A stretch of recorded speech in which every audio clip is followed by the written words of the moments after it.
Welcome to the Fight Podcast with Jake and Nikki Hamilton, where we discuss the complexities of marriage and manhood through real, raw, personal stories.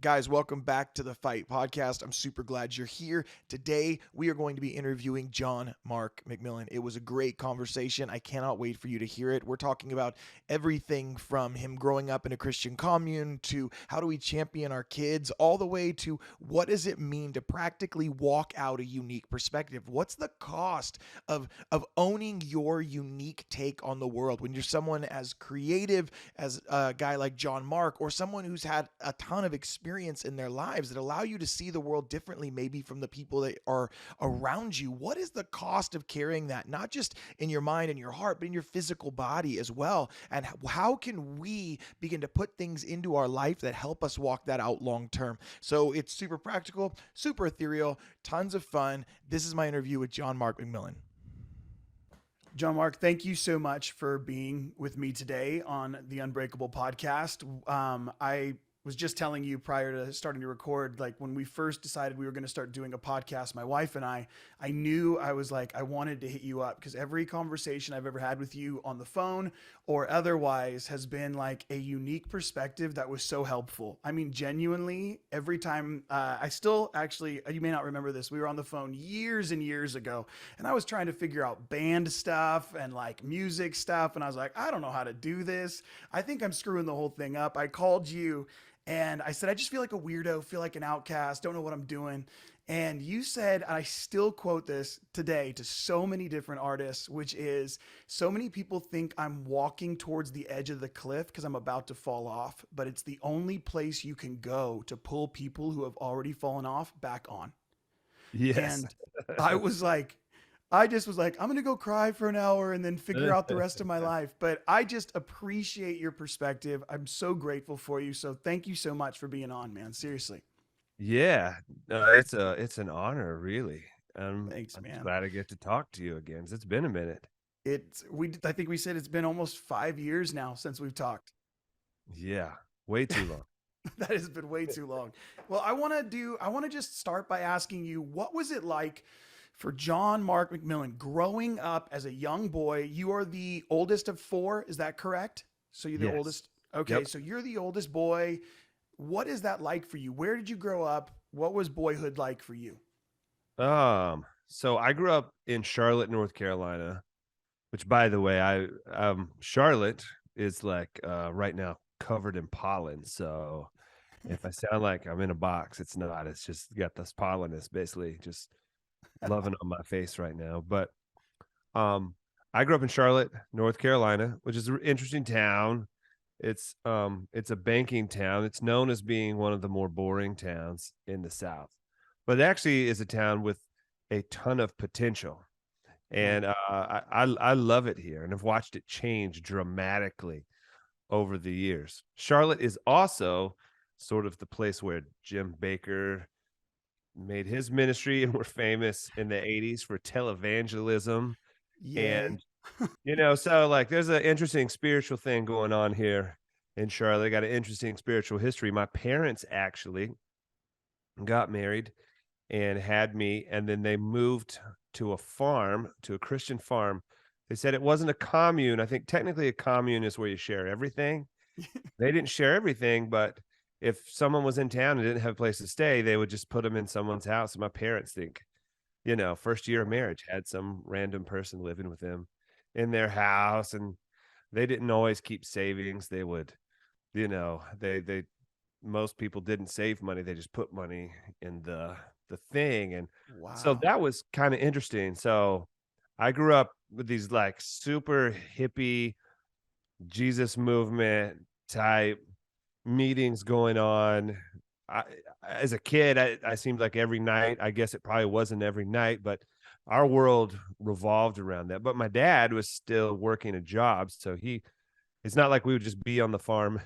He had to leave the farm and go work.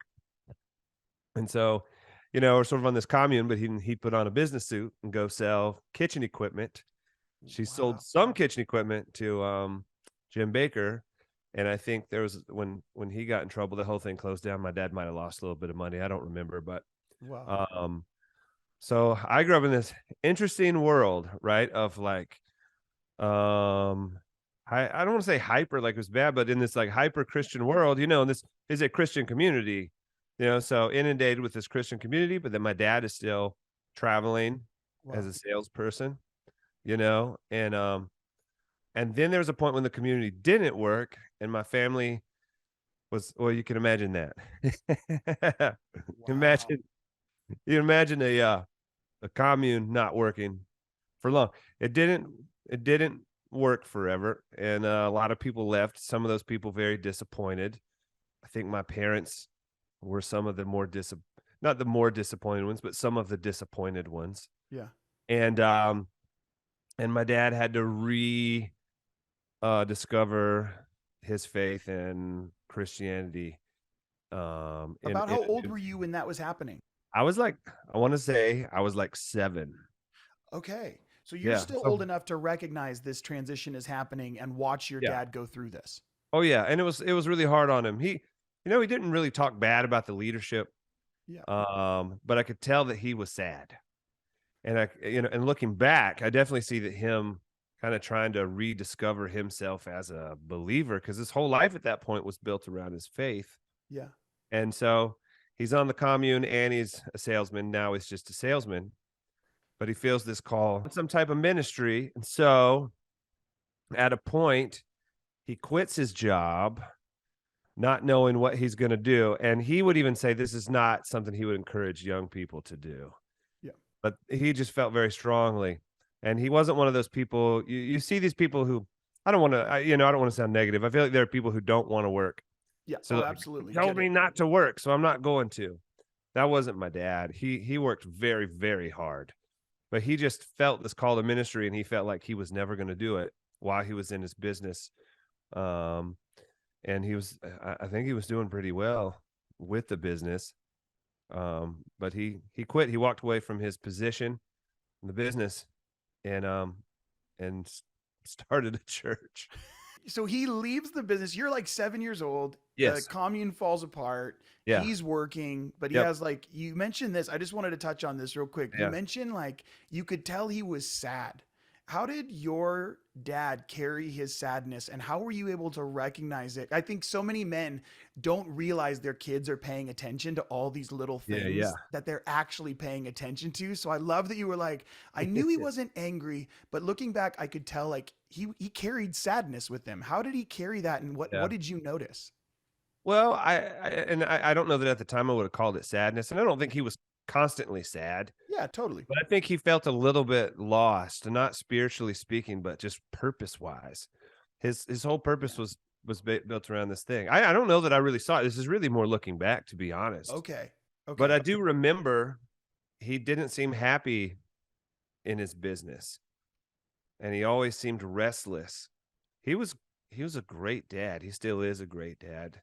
Spent a lot of time together, played baseball and did all the like he took me all the 80s movies, and he always made time. He always made time for us. But I could tell he was restless.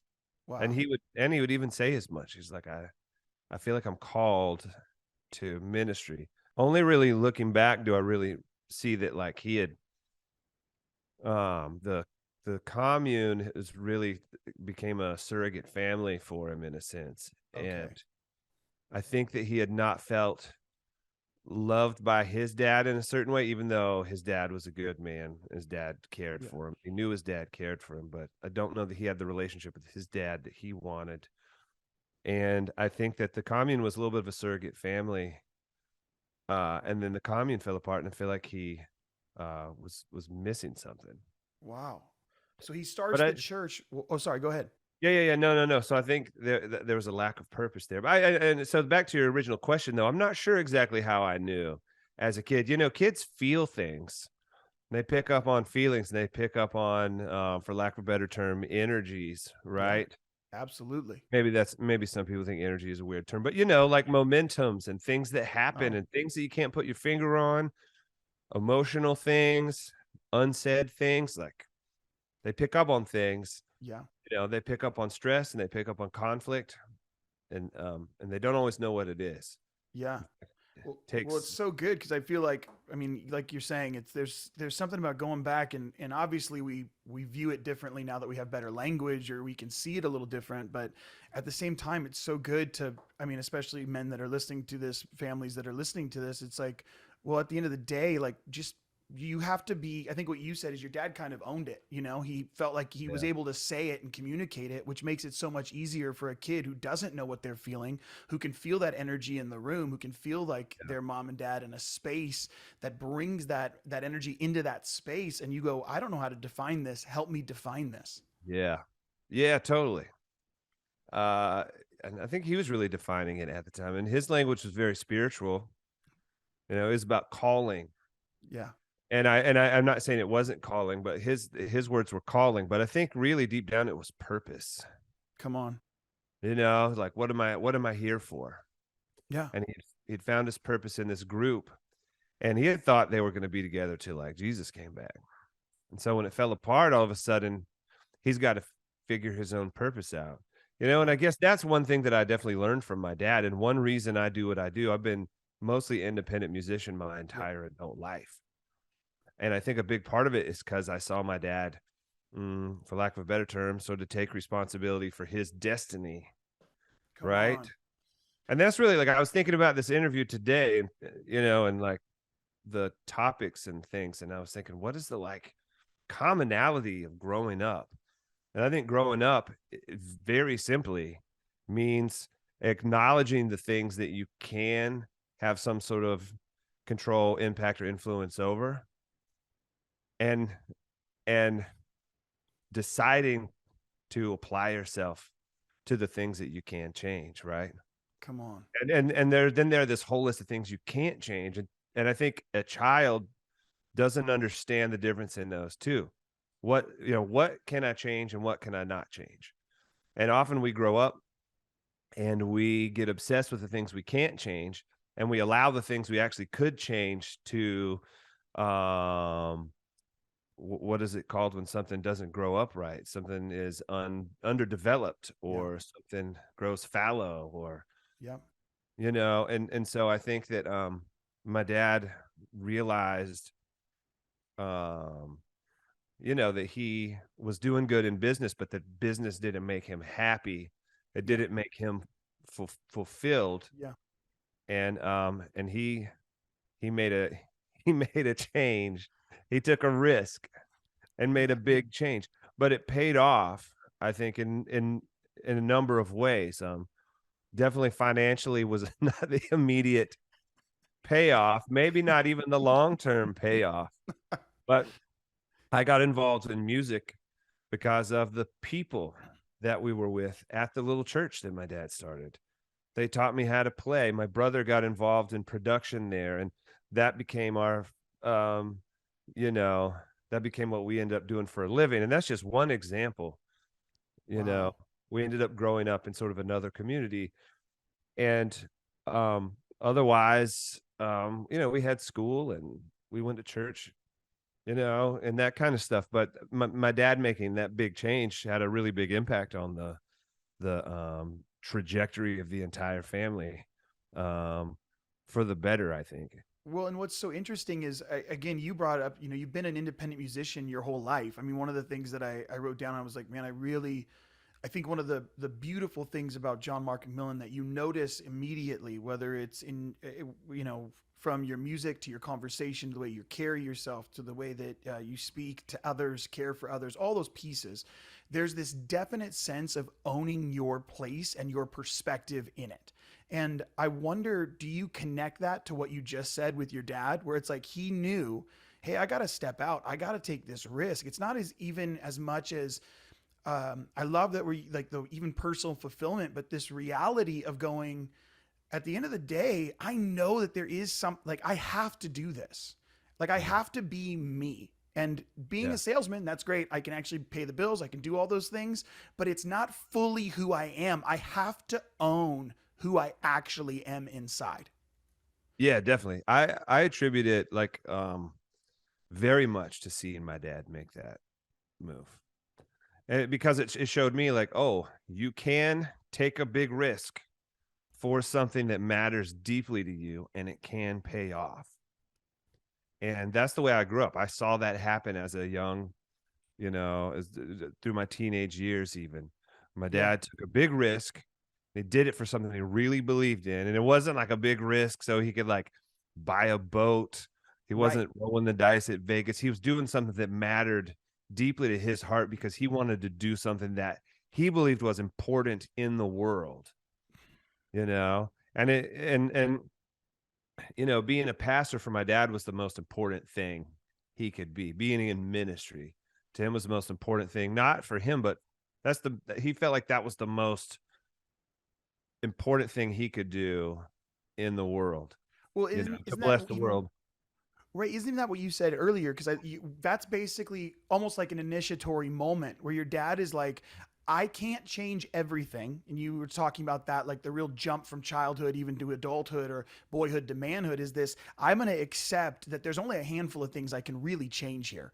And these are the things I can. And this is what I'm going to give my life to. I'm not so much worried about how much it pays, how much this works out, what I get out of it. What I'm looking for is to have the impact I know I can have in the place I know I'm called to or created for, or whatever language people want to put there. And when I do that, that actually fulfills something inside me way more than the boat or the car, the whatever the superficiality could Yeah. be on the outside. Oh, definitely. 100%. And this 100%. like, and for me, I guess I'm putting it again into what you're saying, which is that so much defined the art that you ended up creating because you basically decided I have to do this the way that's most true to who I am. Yeah, exactly. Exactly. And it also showed me I'm so sorry, man. No, bro, we're good. And it also showed me that I can take risks, that it's okay to take risks. And some things are worth taking risks for, you know. And I felt like I was supposed to be a musician and sing, and that and it wasn't like I just felt like I was supposed to. Already I was already reaching people with my music, Right. but there was that moment where it's like, it's not always clear when the right time is to say, okay, now I can finish doing this and go do this. So I decided I would try the music thing. And if it didn't work out, I'd go back to college. And luckily it worked out. I never went back to college. I would encourage my kids to go to college. Yeah. At the time, we didn't have any kids when my wife and I left our jobs. Yeah. But we also said we someone gave us $4,000. The church gave us $4,000. They took up an offering for us, and we said if we have to touch this $4,000, I'm putting it in savings. If we have to touch it, then I'm gonna go look for a job. And Wow. we got real close. We got really, really close. But those first several years, we never had to touch it. We had that little bit of, and back then, I feel like these days with inflation stuff, Yeah. it doesn't sound like that much, but like 20 years ago, that was a lot of money. Well, more We than put it anything, it was away. about the risk. Yeah. It was really like you guys going, and again, like tying it back to your dad. It's so important for fathers to take the risks necessary. What's so interesting to me is that the age and the timing. Like Yeah. it's like it supernaturally gets lined up at the age where it's going to impact you the most. Like that's the way it works, you know? And it's amazing to me how the suckiest seasons, however we define that, like they're just the suckiest seasons end up happening when we don't want them. We wish it was a different season. The commune shuts down, the job gets lost, there's sickness, whatever it is for each person. But we don't know we don't realize that our kids are watching us process that in such a Yeah. deep way that it's going to define how they do it in their own lives later on in 15 years, 10 years, Totally. Well, that thought is scary too, 'cause then when I'm making mistakes, my kids are watching my mistakes too. Absolutely. I'm watching my kids reflect my own frustrations back at me. Yep. And I'm going like, wow, I gave that to you and I'm really Yeah. sorry, and processing that with them. Mm-hmm. It's Yeah. like I have teenagers and it's like just like trying to see my own frustrations and bitterness and anger get reflected Yeah. back at me is not always fun. But it's like, I feel like it, but I do feel like in some ways it's a gift, because I can either just get frustrated with them, or I can use it as an opportunity to take stock and take an assessment of my own journey and what I'm still handing out unknowingly, and go, do I want to keep doing that, or do I want to change it in me? Yep, exactly. Yeah. What, for you, what's the cost, like, from the artist perspective, from whether it's you and your wife or just you even at a young age, what's the cost of being John Mark McMillan? What's the cost of the unique perspective? What's the cost? And obviously not just financial and all that, which we could probably talk through, but like going like, what is the cost of living in your own skin with that unique perspective that you own so beautifully? I think some people see it and they're like, yeah, I want to do that. I'm going to be independent. It's so sick. I'm going to go for it. And they like, it's so romantic and sexy. I'm going to be me. But like, what's the part that people miss in some of that is actually helpful for them to know, Sure. living in your skin? I think number one, you have to be incredibly self-motivated. And I think people generally people hate bosses. But I had this conversation with my buddy the other day, and I said, what I says, what sucks is when you're is when you're self-employed and your boss is still a huge jerk.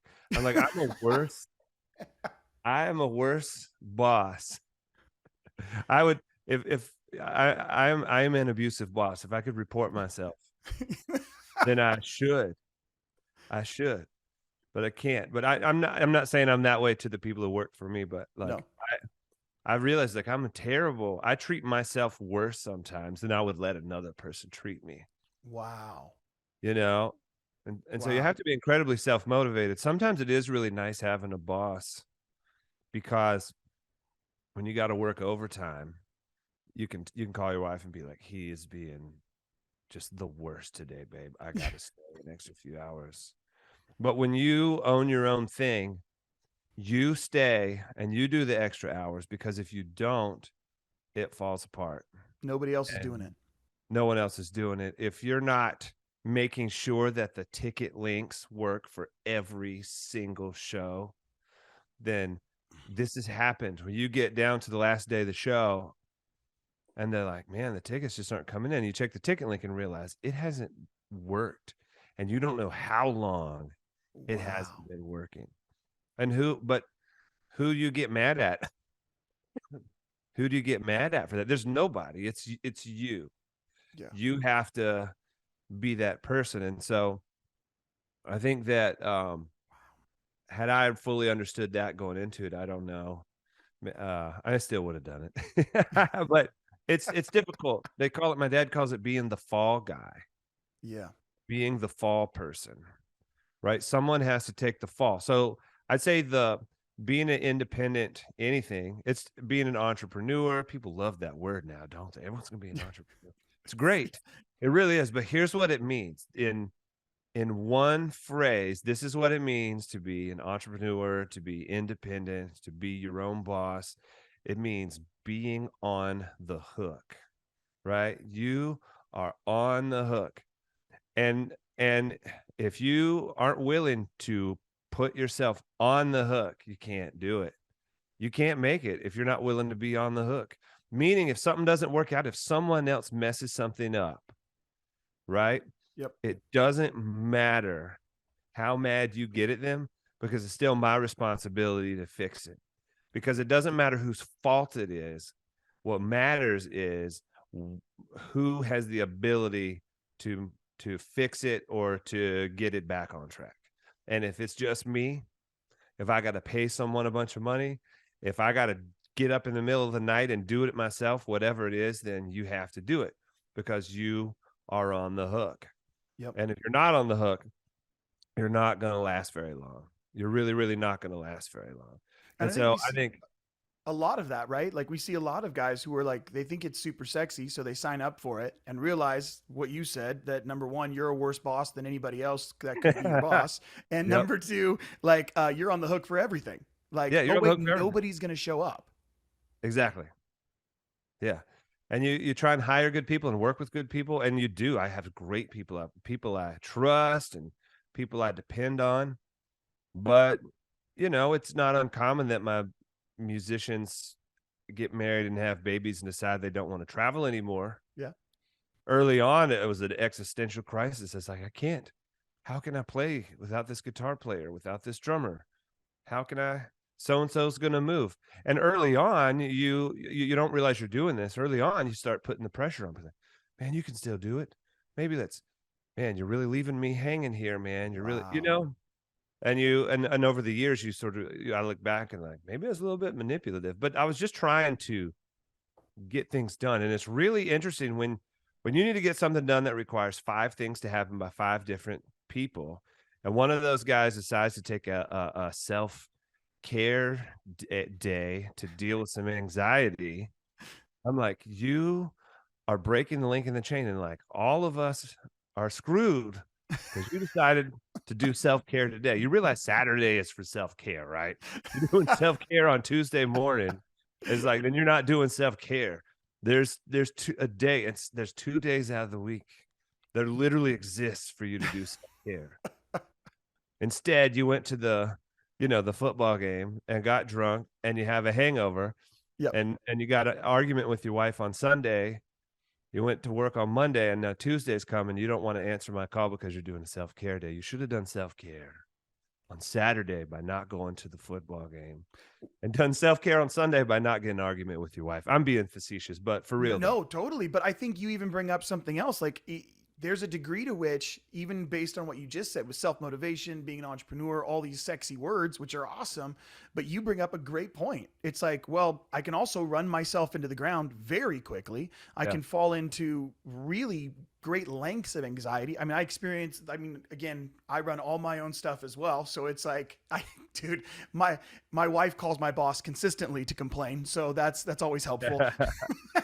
And so it's like, I'm going, what are some things maybe in your experience that have helped you do self-care well for even yourself, or have seen work so that you don't just burn out in 5 minutes? Because I don't think anybody signs up to like, I want to do this my way. I really want to go for it. I really want to be authentic. It's all beautiful language. I want to be an entrepreneur, but they burn out so fast, in this space because they don't do any type of care.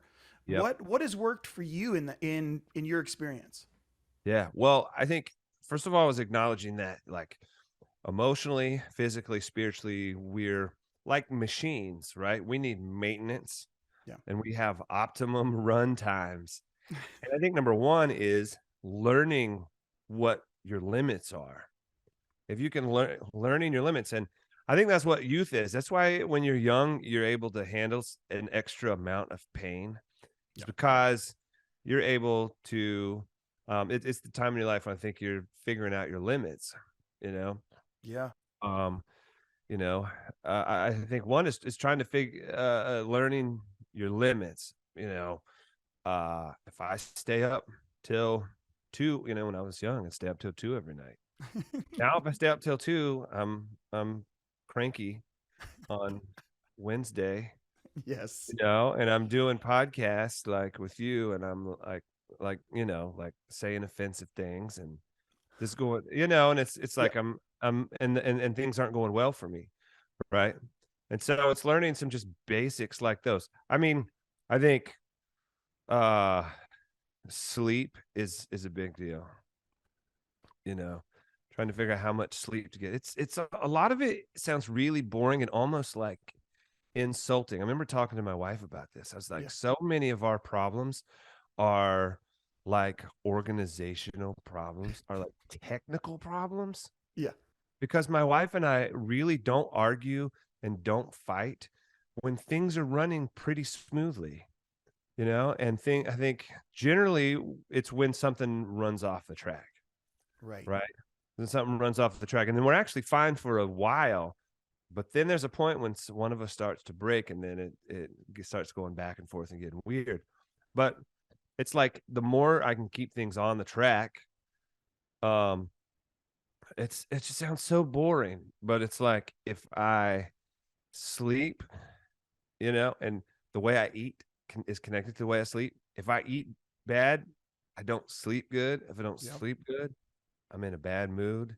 Yep. And I don't pay as much attention to the things that are going on. It's like so boring, like so basic. But there's so many so many just basic things, like keeping a calendar. like if I keep I've got the little Google calendar, because I don't like Yep. Apple's calendar, because Apple's calendar is just dots, and I have something every day. So it's like a non-calendar. Oh, It's a me. calendar with just dots. But the Google calendar, everything's on it. And I can look and see, yeah, I got too much that day. Yep. And so like little things like that, like there's too much going on, so I'm gonna do it another day. Things like if I say I'm gonna do something, writing it down, putting it in a calendar with a reminder, all that stuff, it sounds so boring. Right. But a lot of that stuff is base level, right? It's base level. And if I can keep my base level okay, if I can stay ahead of the schedule, if I, can stay disciplined, like exercise, it's all this stuff is like so basic. But Yep. but it all, when you do all of it, it adds up. It creates a much smoother, experience of living. Yeah. For 'Cause- everybody that's around you. Exactly. Yeah. And when I'm in a bad mood, when I have anxiety, I spread that anxiety to my family. Well, and again, that goes back to what we were talking about way Yeah. earlier, which is the reality that, your kids may not be able to identify it as anxiety, or dad's had a hard work week, Yeah. or this has happened, but they're feeling it in the space. The energy's there in the house, and they're starting to take it in as disconnection. And they start making assumptions based on the emotion in the house, and nobody wins there. Yeah. Yeah. Totally. And I think like that boring stuff, which, especially for creatives, or again, a lot of men are just in survival mode. So it's like, if the problem is we're not helping our survival mode by like not eating and sleeping well, and not keeping some form of calendar, some form of organization in our lives, so that we know what we're doing, building habits and repeatable patterns that we can stand on as firm ground. Exactly. Well, I think from a 10,000 foot view, it goes back to, there are things in my life I can change and things that I can't. Yep. Right. And so I need to double down on the things that I can change. And I need to have some system for letting go of the things that I can't change. And I keep going back to, because I got a lot of friends who've walked away from the faith. I actually understand them. They actually make a lot of sense. Like I'm not putting them down. I feel like in these faith conversations, there's always a like, well, they left the faith. But I see some of my friends walk away from faith, and I'm like, this is really hard for me in other ways, because, like, for instance, there's just so many. I mean, my faith is so much more than this, but there's so many systems built in to faith that I don't realize people walk away from. And they're going to have to rebuild totally new systems. Like, and once again, faith to me is more than this. But it's at least this, right? And when people walk away from their faith, I'm like, how do you deal with the things that you can't? Like it's a really great system. There's a really great bucket for, like, there's this whole group of things I can't do anything about.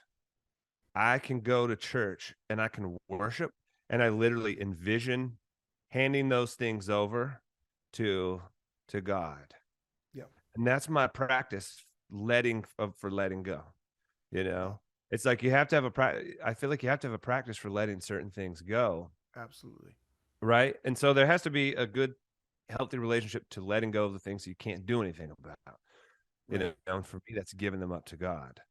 Right. Otherwise, you just have this anxiety trying to change things that you can't change. But then you have to have a plan for cultivating the things that you do have the ability to cultivate. Right, because if not, then you're just handing everything to God, and it becomes this big blanket that you throw on everything. I just give it to God. Exactly. I eat whatever I want, but I'm going to get skinny. I just give it to God. It's like, well, I don't think that's the way it works. It's backwards. A lot of times they're probably they got all this anxiety about things they can't change. The things they can change, though, they don't want to deal with, so they just hand that over to God. That is so, so good because it's, Yep. again, you, like you said, doubling down on the very things that I can do something about my sleep. I can do something about my eating. I can do something about, there are things in my house and in my world that I actually fully can take responsibility Yeah, for. And exactly. instead of doubling down on the crap that I can't, Yeah, on social media and in public venues, I yeah, can double down on the things that actually matter and will build health in my life long term, which makes me actually an agent of change because I'm actually a better human being everywhere I go. yeah, exactly, exactly. And I think having a plan for that, how do I communicate with my kids? Like, um, I wonder how many people have even thought about it. I mean, when I first had kids, I'd never really even thought about it. I Yeah. just but the thing is, if you don't think about it, you're either going to communicate to them the way you were communicated to, or you're going to communicate based on how you feel. But there are better and worse ways to communicate, Right. right? And a lot of it probably is we end up, how many men end up, having a plan, like a plan, and they get 2 seconds in the plan doesn't work, so they just throw the whole plan out, which is, no, that's actually should be built into the plan. Yeah, Absolute and total failure on a consistent basis. exactly. Well, I guess yeah, and then there's the other side of it, or the next step is like, what happens when your plan doesn't work, right? Like, it's still better to have a plan, Yes. even if your plan doesn't work out, And so that I'm constantly doing that. I try and communicate well with my kids. I try and communicate without anxiety. Because when you're communicating in anxiety, you're mad. And so what you're doing is you're using them as you're using them as an outlet to express your frustration.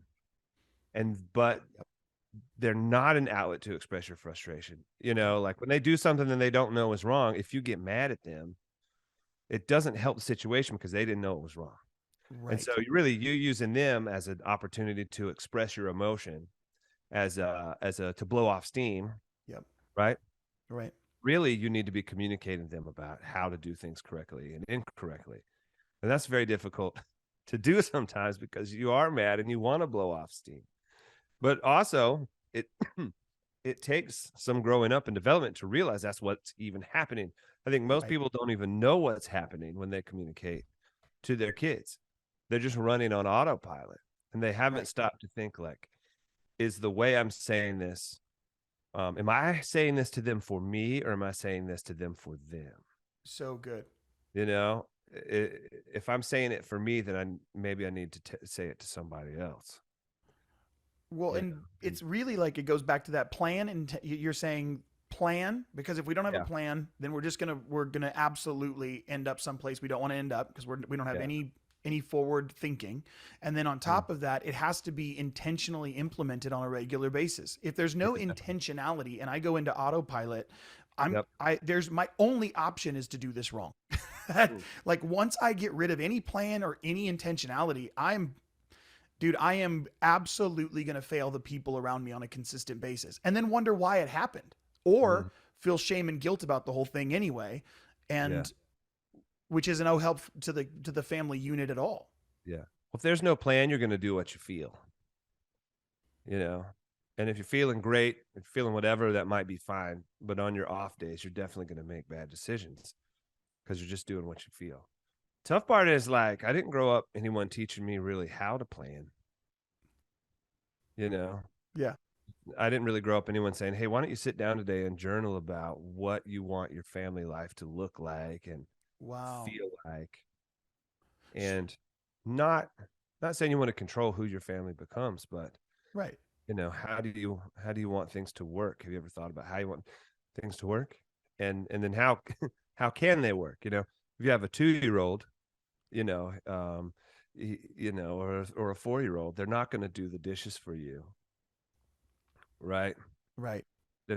So coming up with a realistic plan around how things how you want things to work. So how do you want things to work? What's the best way, that things different there's so many different situations, right? Well, in each But season, it's so unique, right? Like when like you said, like when my kids are toddlers, it's way different than my kids are actually, in adolescence and actually do yeah, want to participate and how I yeah, engage with yeah. them. And even the rhythms of the house and the connection with my wife completely shifts season to season. Job change, house change, Yep. kids' ages, all sorts of stuff. If I don't re up those, I mean, was it something that because you said nobody ever taught me to do this. Is that like for you in sort of optimal living for you is sort of the best case scenario to go, hey, I am regularly journeying and processing how I'm going, what my plan is, maybe even with my spouse, what's the plan forward here?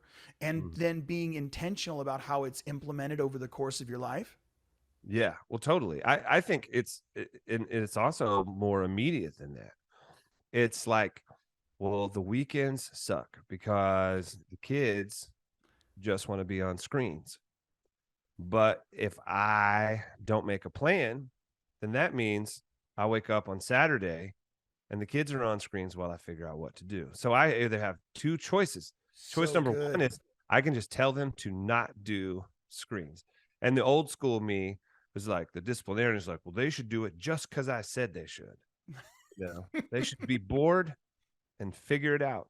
But the other me is like, well, you could have planned an opportunity to build a connection with your kids. God, that's so good. You could have planned to take them to the park. You could have planned to go walk the dog uptown. You could have got up early and taken them all to breakfast. Yeah. You could have planned something, but you didn't. And so now you're in the moment and you're frustrated because they got up 2 hours before you and they've been playing video games for 2 hours already. So I, so my only choice then is to tell them to stop. And then of course, because they've been doing it for 2 hours and I'm just saying stop. right. And and these are the psychological things you learn. Instead of saying stop, what I should say is, "Hey, when you're done, we're going to the park." Right? "Hey, your game time is over, but as soon as you hang it up, we're going to go to the park." Or giving Yeah. them options where it's like I'm speaking vision to them, not just telling them to stop, That is literally what I was thinking. right? I was like, man, that gives new meaning to the verse, when you're like, without vision, the people perish. I'm like, Yeah, we're yeah. like, these huge things change the Yeah. planet. It's like, no, no, no, just put a plan together for Saturday. Well, yeah, no, for Like, real. And it's the so thing is, good. like, and one Saturday turns into 100 Saturdays, right? And Because how so you do one thing is how you do everything. it's true. And Yeah. so if you change 100 Saturdays, it changes a year of your life because your kids are at school, you know, Wow. 5 days a week. We go to church on Sunday. And so it's like Saturday often is like when I'm not traveling, especially Saturday is like the time I spend with them. And who knows how many Saturdays you get. So like making a plan to change little things, I think changes big things over time. And I think people get overwhelmed um, with trying to make these big changes. So when I'm saying planning and I Yes. say little things matter, it's like, all right, I could change every Saturday by just, coming up with one time during the week and I've done it before. I need to do it again. My wife and I will go get coffee once a week because having kids, we spend more quality time during the day. Then at night we're exhausted and the kids are, wild or someone Yeah. hasn't done their homework. It's all good, right? But so we do well when we plan to take an afternoon, right? We go get coffee and we have a little date. And on that date is we actually, plan the things that we want to do. And when we're doing that, life runs much more smoothly. And we realize like we really all love each other a lot. It's just the stress and the conflict that distracts from how much we love each other. And if we can keep the stress and the conflict to a minimum, we actually have an incredibly loving house. And everyone does a pretty good job at loving one another as long as we can keep that conflict Well, and that it to a seems minimum. like, maybe I'm oversimplifying it, but it feels like the conversation we're having now is if I just do a little bit of the basic and I do actually a little bit of the planning, like Yep. that actually is what alleviates so much of the tension, the stress, the anxiety that causes conflict in everyday. And again, we're talking about very normal everyday life. We're not talking about huge traumas. We're not talking about the big stuff Yeah. that shows up, every once in a while. Yeah. We're talking about just regular rhythms of life together as a family. The little bit of planning. I love you said that one Sunday turns into a hundred, that becomes a Yeah. year, and 1 year Yeah. changes into 2 years, can be, what I mean? All this, and who Yeah. knows how many. I love how simple that is of how many Saturdays do we have with our kids? And if we Yeah. just were able to change that one day of the week to have just a little bit of vision. And I love that you're making it so simple. Dude, let's go to the park. Let's walk the dog. This morning, my wife, I feel it so deeply right now because we didn't have a plan. I'm working way too much. My wife comes in this morning and she's like, it's snowing in Reading, which never happens. Okay. So it's Crazy. snowing in Reading, and she's like, we're going for a drive and we're getting Chick-fil-A for breakfast, which we Yeah. never do. We barely ever eat out, especially we're going to drive through somewhere. So she's like, I just want to see the city. Let's go. And my first response is not like, that's the best idea, babe. You're so sweet to think about the family and give them fun. I'm like, I have so much to do. I know. I know. I'm like, and Yeah. I'm like, but what I'm realizing is my anxiety for me is like, if we come up with plans, like there should be spontaneous moments. But what I'm recognizing in that small moment is the lack of plan is what leads to the conflict. And yes, I need to be more spontaneous in this moment, specifically this morning. But the reality of planned times together allows us to alleviate so much of the frustration and the tension. And I think you even mentioned it, the disciplinary role that we're trying to take gets alleviated with very clear plans and expectations for where we're headed and what we want to do together. Yeah, totally. And I think even the disciplinary stuff, like you turn it around. And I feel like as I'm saying all this, I'm also in the back of my mind being like, you're a hypocrite. You're a hypocrite. Because you're constant, because you're Absolutely. 24/7, right? You're on the hook, right? Yeah. Always. So, but I think that when the kids have something to do, there's something they're trying to accomplish, something they're working towards, then it's less about like, hey, don't hit your brother because that's wrong. It's more like, hey, don't hit your brother because if we have to stop and and deal with it right now, you're going to be late for baseball. You're not going to be able to go over to your friend's house. Yeah. And so I'm not saying that it's a way to avoid dealing with conflict, but what it does is it recontextualizes the conflict.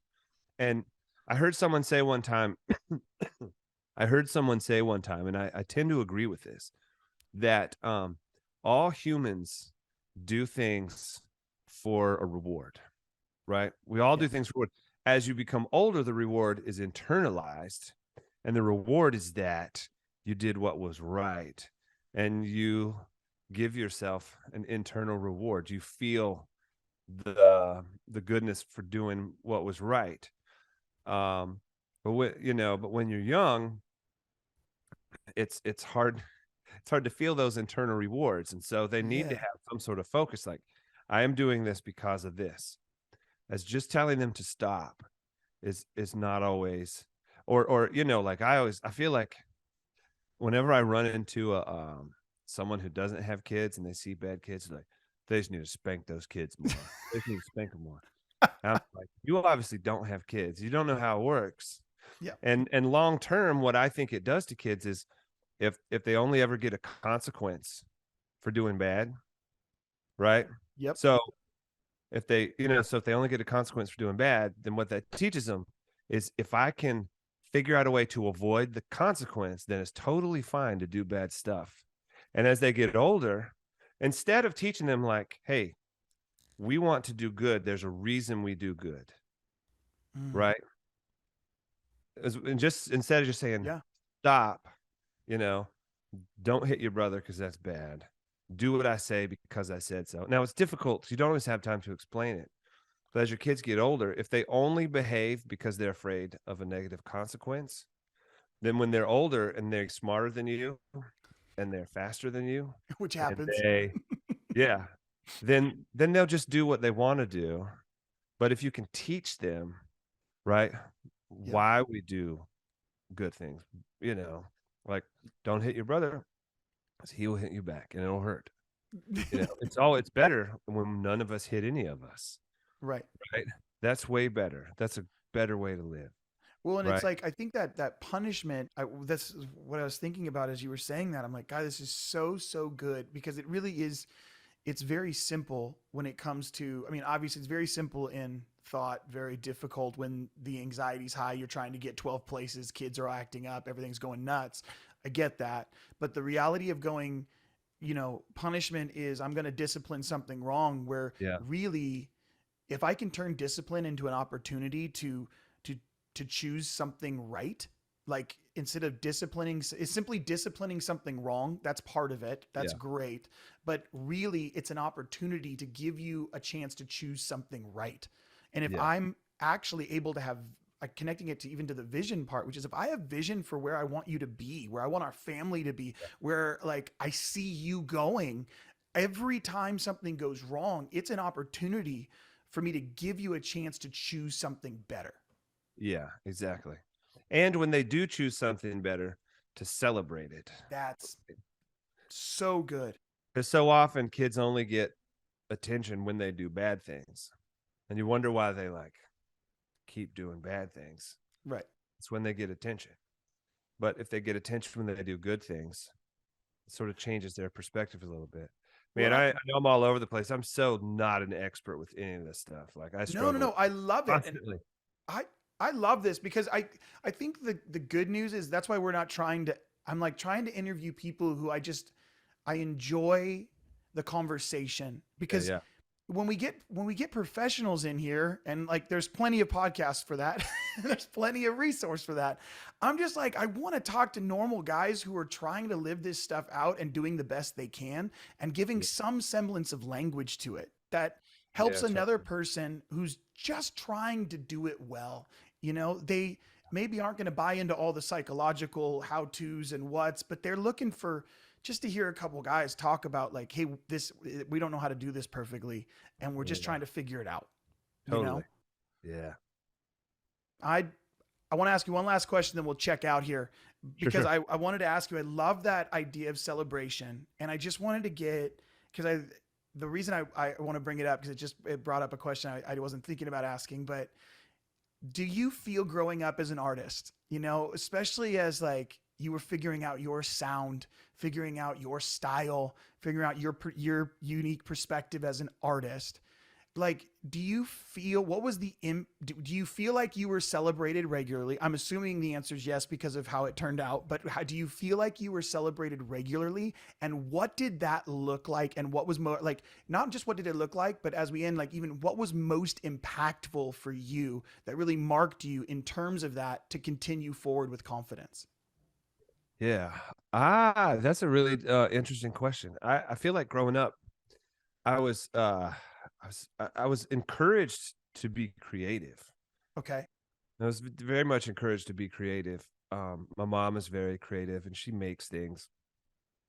My dad's really creative, though. I think most of his creativity goes into being a speaker and Yeah. writing, and stuff. But actually he's painting now, which is interesting. He took up painting in his 70s. So That's awesome. um he's painting, but as a musician, I didn't really. Both my parents sort of, they knew some guitar chords and stuff, but I didn't like grow up in a very musical Yeah. family.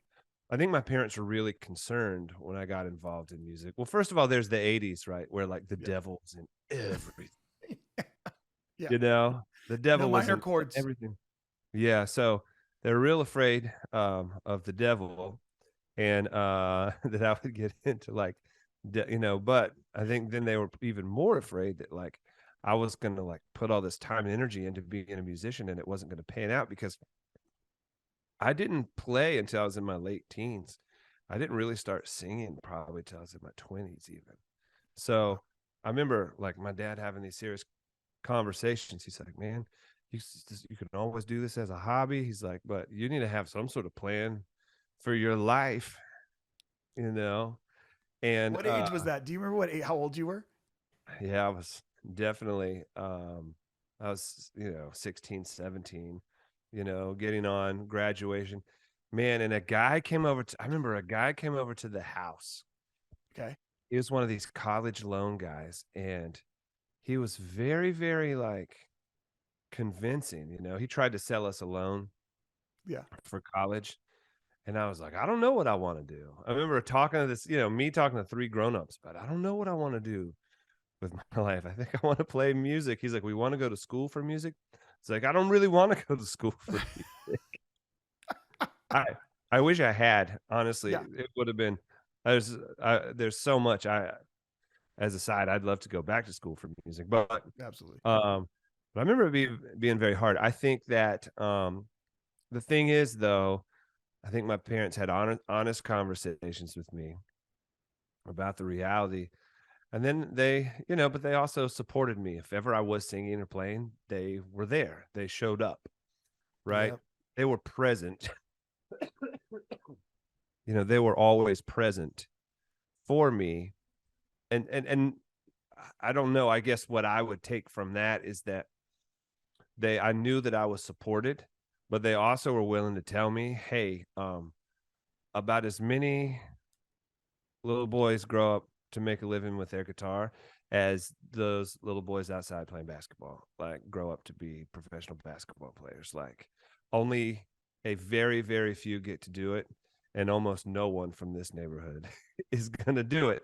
So, and they were telling me, you know, uh, they were telling me the truth, but they're also there for me Yeah. at the same time. And That's huge. I mean, I yeah, think that's great language for it, is being able to go like, hey, listen, they encourage me to be creative. yeah, They were giving me honest feedback like, hey, listen, this is the reality of what you're choosing.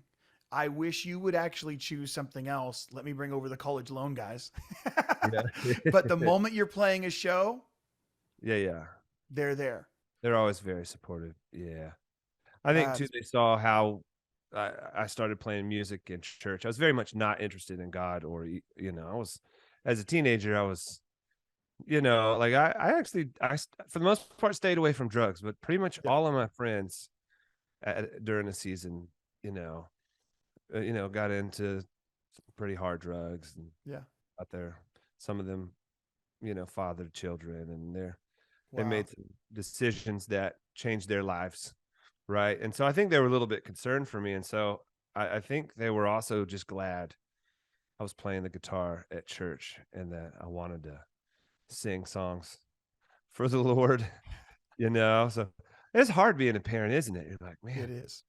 I would rather him sing songs for the I'd rather him sing songs for the Lord here with people who love one another than be out there with some of his buddies, doing God knows what. But man, I also don't know how he's gonna like make a living doing it.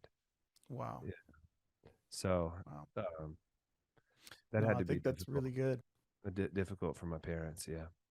Well, I don't know that that's a very good answer to your question because I really don't know what the answer no, is. I I love do. it because in all honesty, I'm literally asking very selfishly. Yeah. I have a 16-year-old son who is playing guitar and he Yeah. watches his dad play a guitar for a living, Yeah. and Yeah. it Me has too. like afforded him a very specific lifestyle that he has become accustomed to, and he doesn't quite understand how hard his dad works when it comes to that, especially with some of the things we've been talking about. And it's very hard to communicate realities when you want to love so deeply. I want to Yeah. celebrate. I want to champion what's on your life.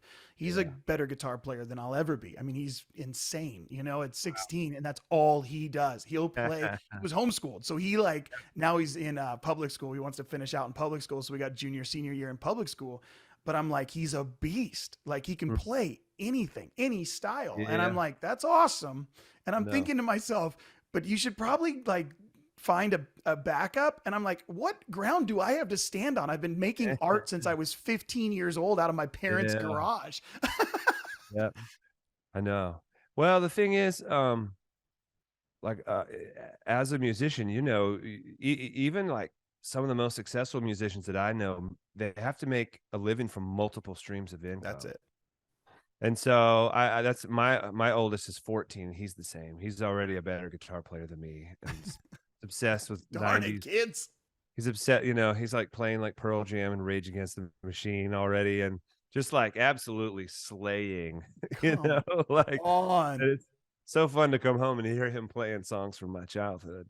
That's But my son's same way. He's in there playing like Red Hot Chili Pepper stuff and all yep. sorts of madness. He's now into jazz, so it's even cooler to like come home Yeah. and hear a bunch of jazz standards, him just on a Telecaster. I told him no matter what you do, even if you do make it as a musician, you're gonna have to have multiple streams of income to make it as a musician. Yeah. So you need to diversify no matter what. And if you're going to be an artist, you're also an entrepreneur. So the business skills, you might as well study business. You might as well study marketing, investing, develop your management skills, all those types of things. And there's a million things to do in music industry besides just be an artist. And so it doesn't hurt, even if you are an artist, to have all these extra skills. So that's what I encourage my son. But well, John Mark, I just really, really, really appreciate your time. I love talking about your all the way back to your parents' hippie days, all the way to our kids rocking out songs from our childhood. So we'll have to catch up again in 10 years and then see how it all played out for our kids. It's gonna be awesome. Absolutely, man. So good to catch up. So good to catch up with you, man. I hope to talk to you soon.